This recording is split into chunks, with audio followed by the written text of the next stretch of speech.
Hello and welcome back to the Meadowsweet Money podcast. I'm your host, Mimi Cirbusova.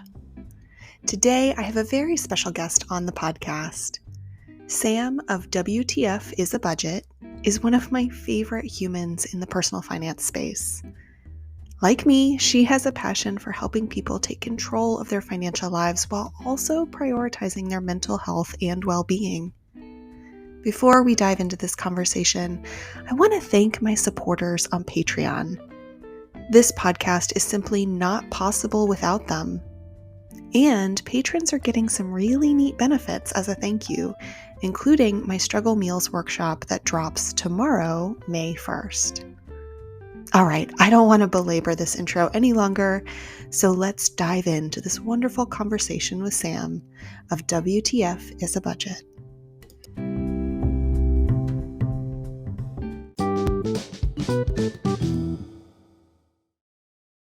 Hey, Sam, how are you? I'm great. How are you doing?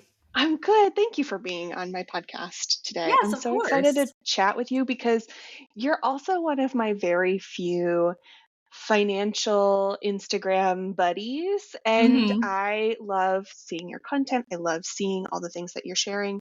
But Oh, for thank my you. listeners who may not necessarily know about you, can you do just a quick little introduction? Yeah, sure. I'm Sam. I have ADHD and BPD with a touch of autism on the side, but I also have a finance degree, so I help people with brains that work kind of like mine learn how to manage their money.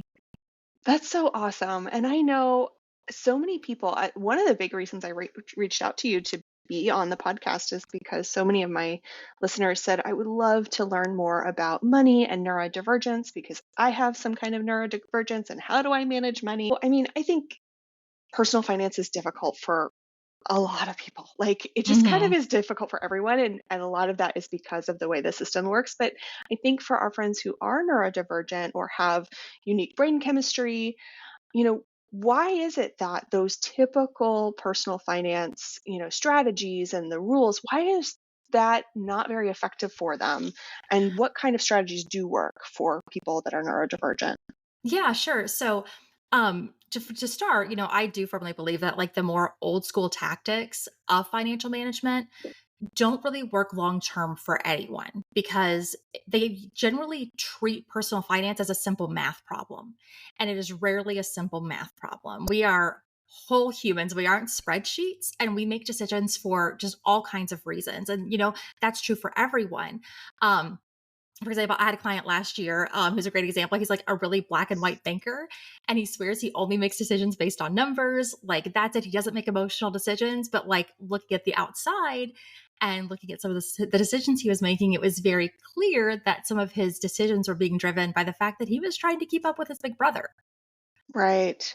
Right. Right? So emotions are always, always involved in our money decisions. So this is really especially a problem for people with ADHD for a couple of different reasons. First, we have heightened emotional responses. And this is true both with ADHD and with borderline personality disorder, which are my two diagnoses. So we do have those heightened emotional responses. So just on a purely biological level, our emotions are based on chemical reactions in our body. And once it starts, you can't stop it. That's something to always keep in mind. But Hmm. they come like a wave, right? They rise and fall. And in general, people have that strong reaction at the top, and that's where the big urge happens, right? We have this urge to Right. either suppress it or make it keep going. For people with ADHD, this is the biosocial theory of borderline personality disorder and ADHD. For people with these neurodivergencies, that peak is a lot higher and it's a Right. lot more intense. So we have a lot bigger of an urge that comes with that to either suppress that feeling immediately because we don't like it, we Hmm. want to make it go away, or to make it last as long as possible. So because we have those stronger reactions, this really leads to a lot of impulsivity at times. Often Hmm. making, we're making purchasing choices based on our desire to either keep an emotion going or to suppress it. Um, Right. right. And then in addition to that, you have a concept that's true for everyone when it comes to finances and impulse decisions.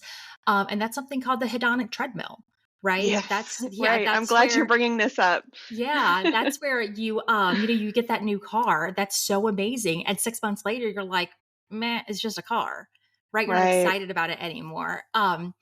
We have, people with ADHD have that along with a little dopamine treadmill to go with it. Mhm. So we're actively seeking out that next hit of dopamine as well, and trying to manage both of these things at the same time along with these bigger spikes in emotion. So all of these things, all of this bundle of things is going into your financial decision making along with math. Right. And so this is where that traditional, really like rigid, shame based financial stuff does not really work, right? Because Mhm. those old school, you need to fix this kind of things, those attitudes of, you need to deprive yourself and, Right. you mess this up.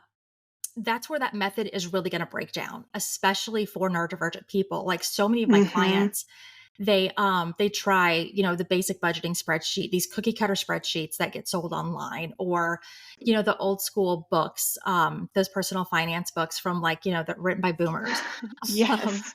that treat it as just this math problem. Mhm. So yeah, going back to those kind of those peaks, another problem that neurodivergent people often have is something called RSD, which is rejection sensitivity dysphoria. I've We heard of are this, yes. right. So it's basically this intense, very strong sensitivity to either real or perceived rejection, criticism, or failure. So those old school ways of managing your money are based very much on a pass fail model. It's very black and white. Right, exactly. You're doing it right, you're doing it wrong. There's no room for self grace. There is no gray area. So something that would normally be just like a little slip up in your budget becomes this full on slide into just giving up. Right. Yeah. Yes, If I yes, if I mess up this little thing, I've failed completely. And exactly. getting that feeling of like I can't I can't do this because I messed up this one little piece and then therefore I have failed completely. And I'm also hearing you Exactly. say a lot, and this is something that I think you and I have in common is like on top of, being human beings that have to have jobs and have to work and have to support ourselves and also have very limited willpower, Mhm. our friends that are neurodivergent have this extra challenge of Right. managing all these other decision making barriers and frameworks. So I'm hearing you say that it's not that these old strategies, it's not just that they're not helpful to most people Mhm. anyway, it's Right. that you then also have this additional layer of barrier in Mhm. how your brain just works naturally. Exactly. Exactly. That's And like yeah. in addition to that, those of us that are late diagnosed, a lot of Mhm. us grew up with a lot of criticism and shame. So we have a lot of these internalized beliefs about ourselves based on that, Right. where we were constantly accused of not trying hard enough. We were constantly accused of being lazy, things like that, when it turns out our brain just worked differently. But Mhm. these older pass fail models of personal finance trigger a lot of those old beliefs to come up, and it just reinforces the, I'm not smart enough to do this, I'm not trying hard enough, that kind of thing. So it turns into this vicious cycle of trying, failing, and then falling into a shame spiral. Right. And I hear that so often with folks. They are so afraid to even try Hmm. because it brings up all of those feelings and emotions and those past hurts of, not being enough and not being capable or not being told that you were Right. lazy or that you weren't, trying hard. And again, it's like we all have limited willpower. It's like Yes. we are trying. Like this is Exactly. what trying looks like for me. And Hmm. so, what kinds of strategies do you find work really well for folks who are facing those extra hurdles? Basically, the way I approach it with my clients is none of my clients have identical spreadsheets. I love We don't that. yeah, we don't do cookie cutter. We sit down and we talk. Usually the first session is usually Mhm. just talking about where you are financially, the decisions you've made, and we treat those as morally neutral. Oh, you've got a car payment that's $700 a month because you got a lot of stimulation out of having this nicer car with all these features and it made you feel a certain way about yourself. Understandable. This society puts a Mhm. lot of pressure on us. And depending on how you were raised, that may have influenced it as well.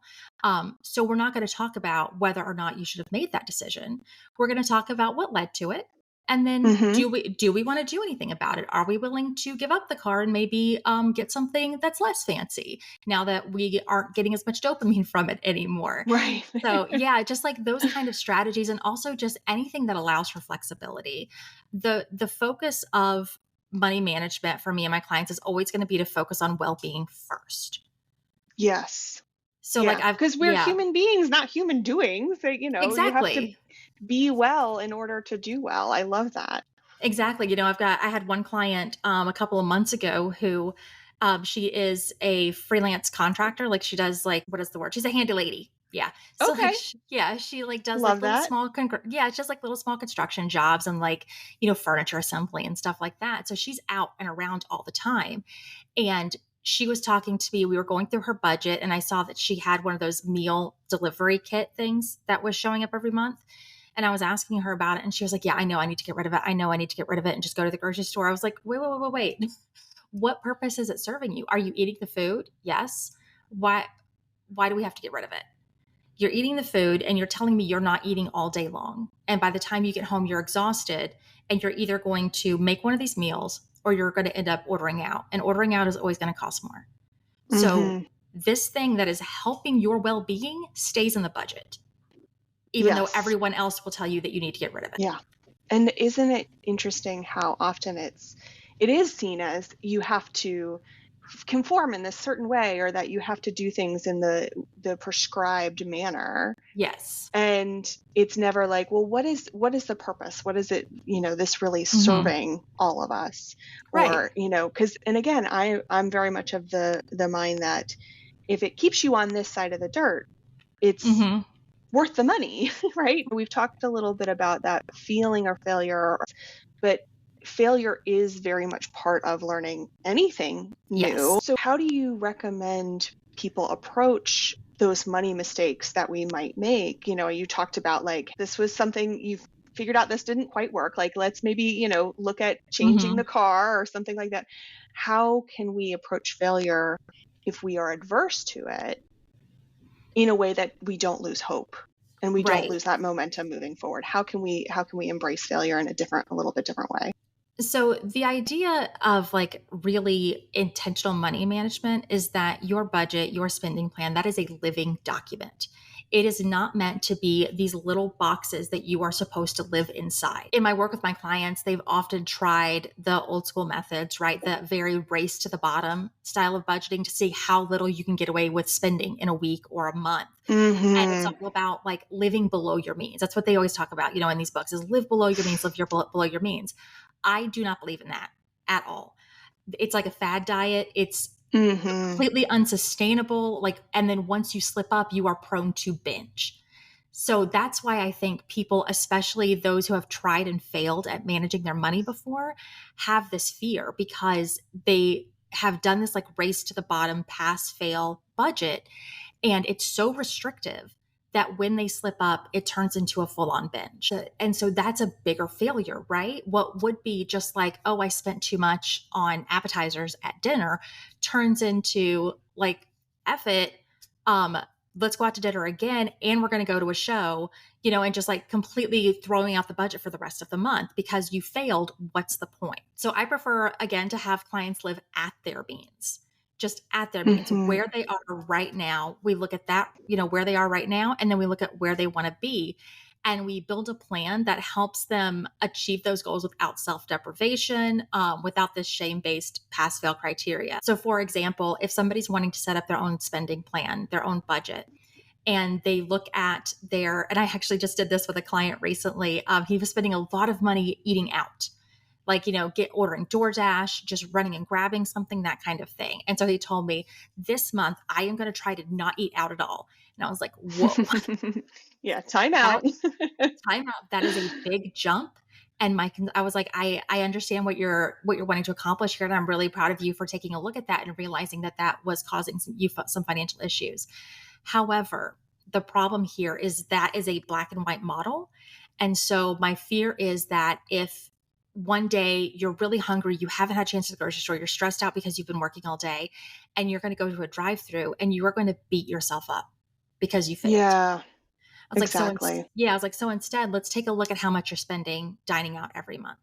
And so we looked at that and I was like, okay, we're going to take this less 10%. We're going to put it on a gift card, on a Visa gift Mm-hmm. card.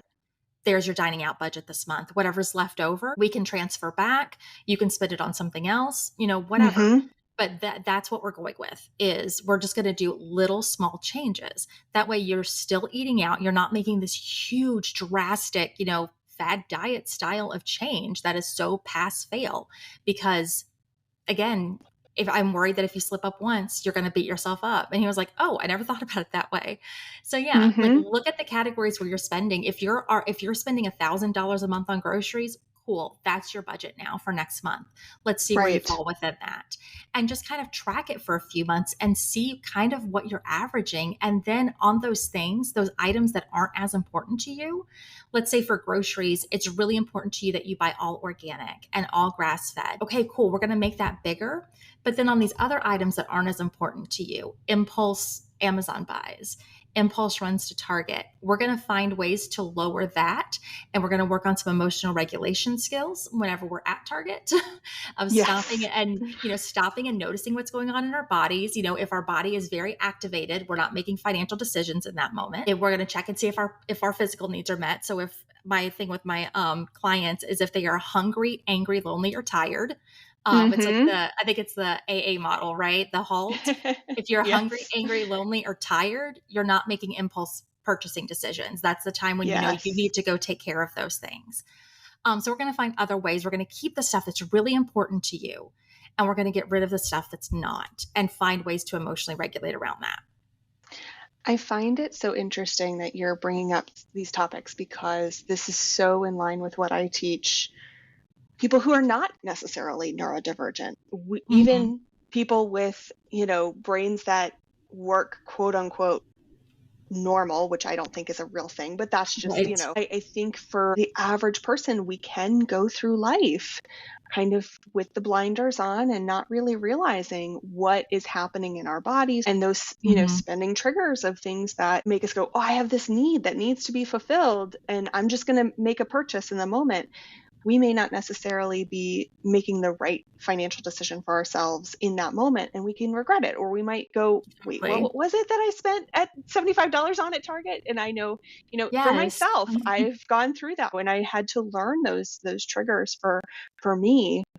Mm-hmm. And I think it's so interesting to like you were saying about the traumas of being neurodivergent and having that shame of the experiences that you had in the past. And so many times we talk about financial trauma in like these big, we think about poverty, we think about people who had really big time traumatic things, but I Mm-hmm. think there's other things that can be considered financial trauma. And so I was hoping you could talk a little bit about that and how we can sort of begin repairing those past hurts. So when Right. it's something, yes, poverty and homelessness and those kinds of things are very, very traumatic, but what about the other stuff, the stuff that still gets in the way of us making good financial decisions? Right. And yeah, that is hard. I came from poverty myself. Myself and my kids were in a shelter at one point, and now I'm closing on a house next week. Not my second house, not the second one that I own right now.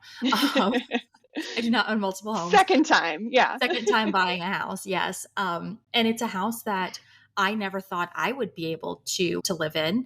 It's not super extravagant. It's like 1,500 square feet, but it's just this adorable house that I never thought I would be able to live in.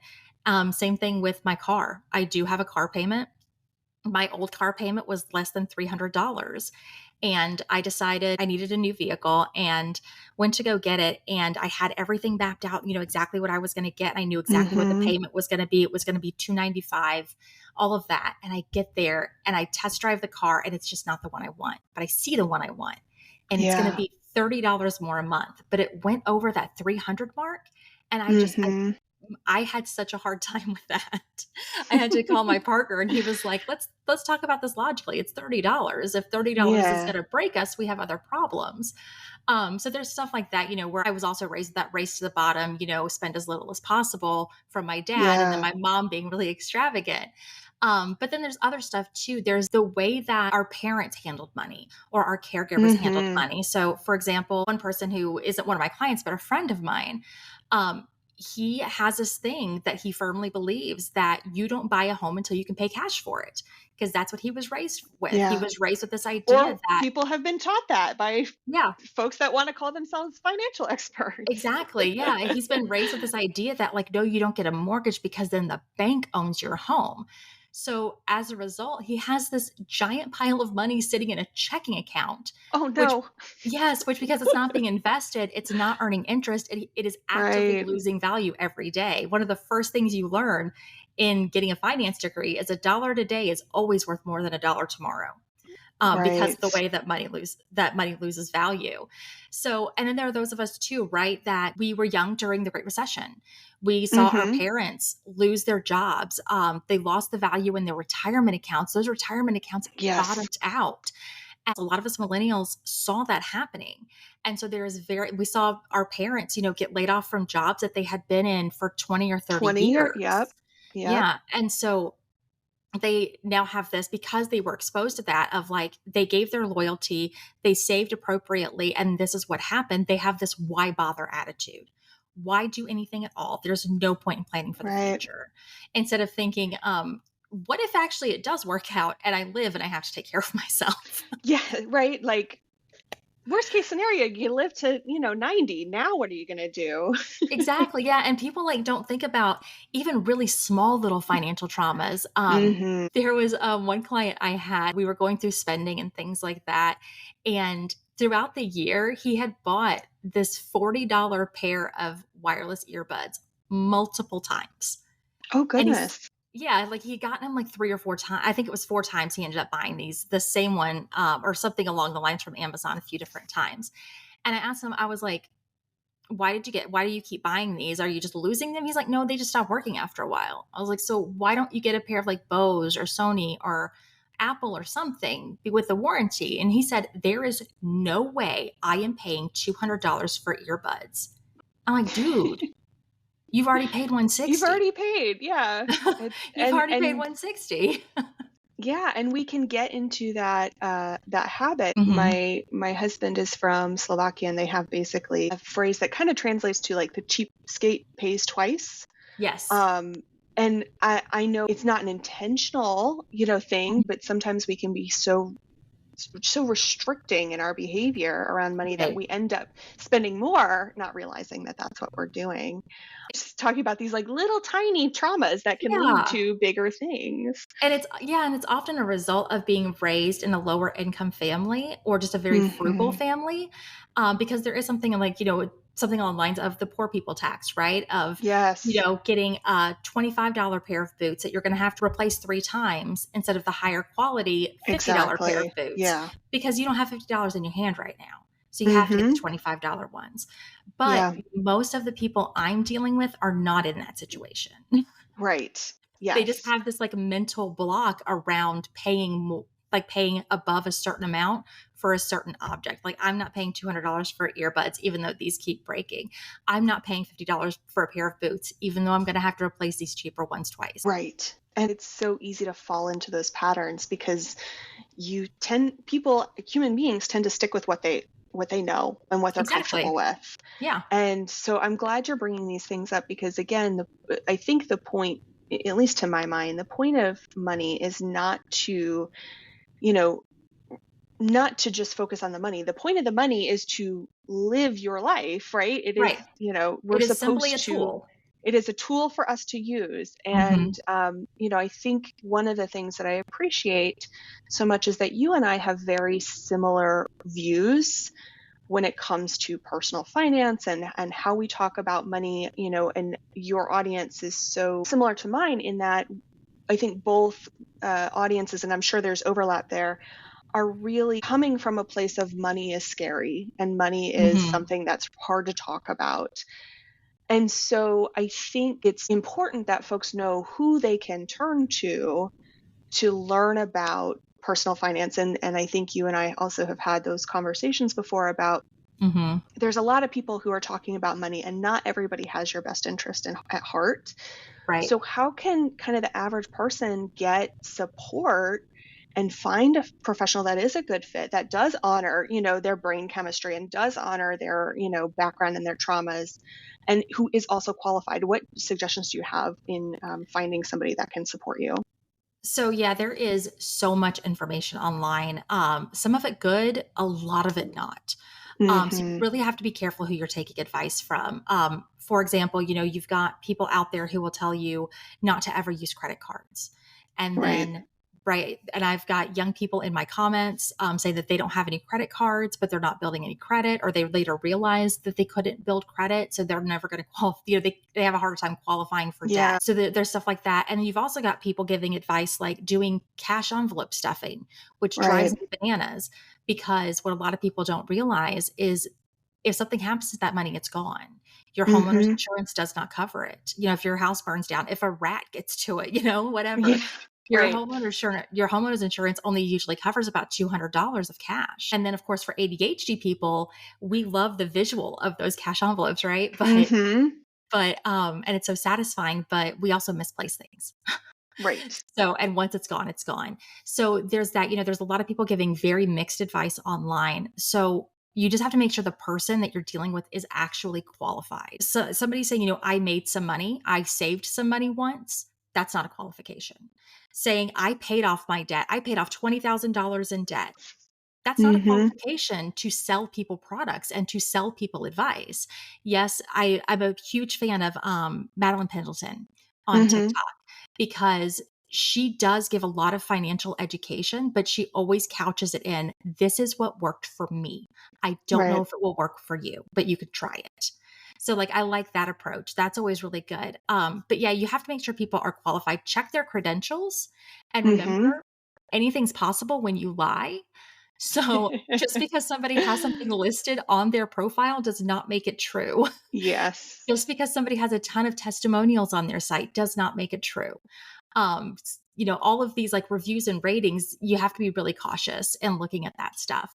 So budgeting tips are one thing, but beyond that, it's really important you speak to someone who has more than just their lived experience to teach you, because their lived experience is likely not the same as yours. I know you have some speciality in insurance, and so you Hmm. speak a little bit to that, but you're very clear about like, hey, I'm not here to sell you a insurance Right. product. I'm not here to, and there are a lot of folks that, I certainly in my younger years fell for someone who called themselves a financial planner, but they Hmm. were really just there to sell me insurance.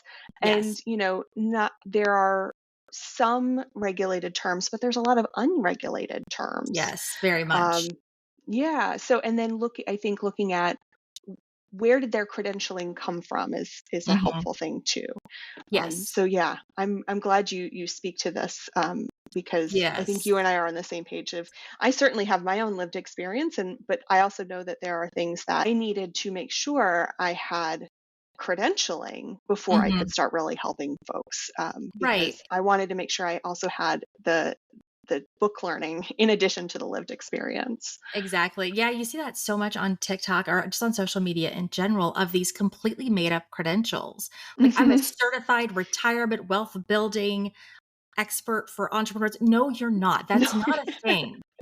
You are selling a scammy insurance product. So like the Index Right. Universal Life sellers, Oh gosh, yeah. Can you speak a nothing. little bit about that? Because I Ooh. keep seeing more and more of that pop up on social media right now. Sure. I will tell you, nothing brings out my Southern like the Index Universal Life sellers. Like, I want to fight these people in a Waffle House parking lot. Um, like, it's just so ridiculous. So the thing to keep in mind with insurance, always, always, always, insurance is a risk management tool. There are several ways to manage risk. Transference of risk, which is insurance, is the most expensive way to manage risk and is usually the last resort. Except, of course, whatever you're dealing with, stuff that you have to have, car insurance, medical insurance, stuff like that. Hmm. Obviously, the insurance on those, it's there for a reason, because it honestly is usually cheaper than self-insuring. Um, the Index Universal Life is a life insurance product that combines insurance with investment. And right there, we get Right. into our first issue. Insurance is risk management. It is not for investing. It is not for wealth building. That is not the purpose of an insurance product. And I Right. can go into like how this was developed and the Dodd-Frank Act and all of that stuff, Yeah. that it would bore people to tears. That's just my special interest. But basically what they do is they take the premium that you pay them, and it's split into several buckets, right? It's split into your actual death benefit, then some into cash value, and then Mm-hmm. part of that cash value goes into being invested, and then part of it goes to pay your insurance agent's commission. So that cash value part is usually pretty small, and they're investing Right. parts of that into various index funds. You would hope it would be an S&P 500, but you don't always have the choice. And so Right. they could be investing in anything. Here's the problem. They tell you the biggest selling point for these things is they say there's zero risk. That Right. there's zero risk. You know that you will never lose money on this product. Anyone who's telling you that is an absolute liar. There is no such thing as a free lunch. These people have to get paid. So a perfect example is the year 2020. As long as the stock market is going up, yeah, your cash value is going to increase. It will be, Right. they will take some of that cash value to pay the fees, because these are the way these things are invested. They're actually invested in options and derivatives. And that's how they Right. mitigate the risk. The problem is options and derivatives are extraordinarily expensive to manage, because they Mm-hmm. have to be managed by a person. They're very expensive to manage. So let's say you made like 12% that year. Part of that's going to be used to pay your the fees, right? Those Right. management fees. Yeah. So in 2020, when the S&P 500 kind of tanked, because we had this whole global pandemic Yep. thing, people technically on paper didn't lose anything, because they had that option in place to stop them from Right. losing anything. So they didn't gain, they didn't lose. The problem is they still had to pay the fees. Right. And that's going to come out of Right. the cash value, or it's going to come out of the death benefit. Once those two sources of cash are gone, they're coming for you. And they're going to do something called a premium call. And that premium call, you are going to have to pay a chunk of money to them, which they will offer to loan to you at a Mm-hmm. ridiculous interest rate, Yep. or you lose every dime you have put into that policy. Right. So they Right. are, even though they aren't super risky, because we don't have a lot of years like 2020, obviously. Yeah. We don't have a lot of times where the stock market absolutely tanks. The problem is basically your returns are capped. You're also not getting any dividends on these things like you would Mm-hmm. if you were invested just in an index fund. So that's kind of the long explanation of it. I have a series on TikTok as well called WTF Is An IUL. That Yes. that Which is like a great series. It really yeah, is. it definitely gets into the weeds a little bit. I think like part 4 is like the most succinct part of like why you have to be careful with these things. But the fact is, like, there's a lot of people that are out there, right, selling these solutions that seem new and exciting and Yeah. innovative. Your money management strategy, including your wealth building strategy, your retirement strategy, should be so painfully boring. Yes. I am 100% on the same page with you on that. Yes, and I kind of relate it. It reminds me so much of when my mom was a kid. They swore to her left, right, and center, straight up and down, oh, by the time we reach year 2000, we're going to have flying cars. You're going to Yeah. have flying cars. And it was just this promise that she was made and heard, as a kid growing up in the, 60s and 70s. And it's the same kind of, it feels to me like the same kind of promise of like, oh, Mm-hmm. well, it's going to do this and it's going to do that. And it's like, if it sounds too good to be true, it probably is. Exactly. And who is benefiting from these products and that's to me the question I try to always get at is who ultimately is benefiting.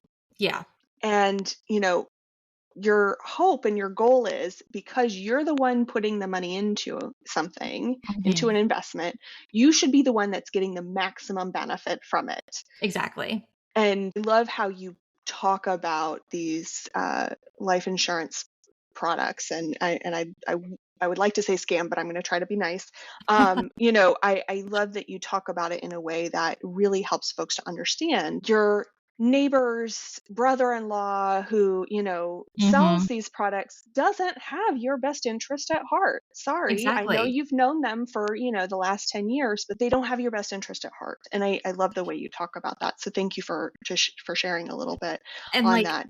and like legally speaking, they can't have your best interest at heart. Right. So, yeah, because for an insurance agent, there's an agent or a broker. A broker is a regulated term. There are some people on TikTok using that term, using that title that haven't earned it.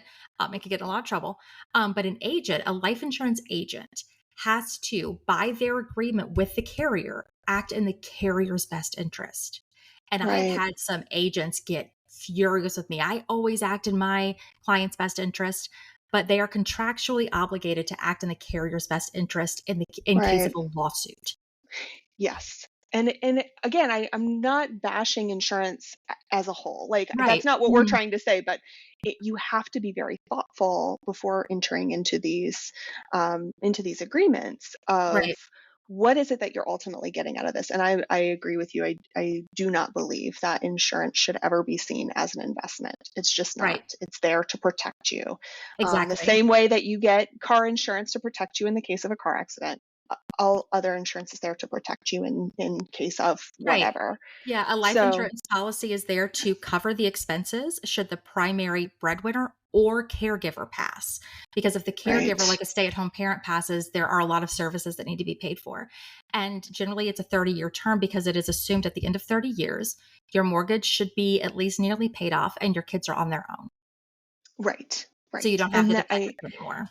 yeah, and that's really what we're saying is, protect yourself and be cautious about who you're Be trusting, so careful. to give you advice about these things. And there's nothing wrong with, questioning someone and saying, well, ask the right questions, and if you're not sure what the right questions are, do some research, do some Mhm. investigating on what these products really mean. But you are under no obligation to commit to any kind of financial product in Yes. the heat of the moment. Is that to me is the biggest thing I hope folks take away is please don't commit to something just because again, Mhm. your neighbor's brother-in-law has told you that it's what you should be doing. Exactly. um Anytime your nervous system is super activated, that should be a warning sign to you that you need to step away and cool off before you make a decision. Exactly. I love that. I'm so happy that I got to talk to you, Sam, and I feel like we could have 10 million conversations because you're so fun and I love what you do. And if folks want to find you, if they want to get connected to the work that you're doing, what's the best way for them to reach out? I'm definitely most active on TikTok under WTF Is A Budget.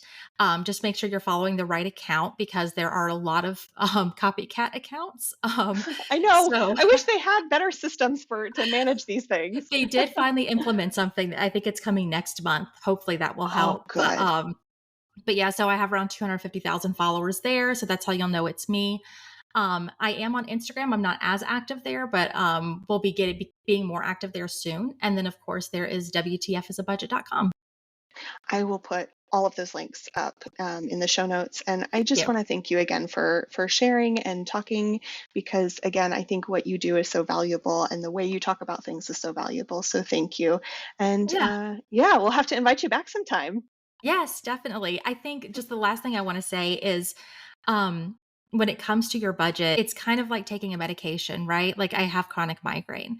If my migraine medication is not working for me, I don't go to my neurologist and say, this isn't working. It's clearly because I'm doing something wrong. I say, dude, give me something Right. else. This isn't working for me. Same for your budget. If your budget is not working for you, don't try to change yourself. Change the budget, change the management Hmm. plan to fit your life, and then start making those small tweaks to start reaching your goals. I love that. Thank you, Sam. I appreciate you. Of course. Thank you so much. Thank you for listening to the Meadowsweet Money podcast, a production of Meadowsweet Money LLC. This podcast is sponsored by my supporters on Patreon. For more details or to become a patron, please visit patreon.com/meadowsweetmoney. If you enjoyed today's episode, please leave a 5-star review on Spotify, Apple Podcasts, or your favorite podcast player. Even better, share this episode with a friend or a colleague. And be sure to hit that follow button so you don't miss a single episode. The information and content provided in this podcast is for entertainment and informational purposes only. It should not be considered legal or financial advice. Please consult with an attorney or other professional to determine what may be best for your individual needs. Remember, the point of this podcast is not money. Money is the vehicle for you to live your best life because you deserve it. For more shame-free personal finance content, visit meadowsweetmoney.com. Thanks for listening.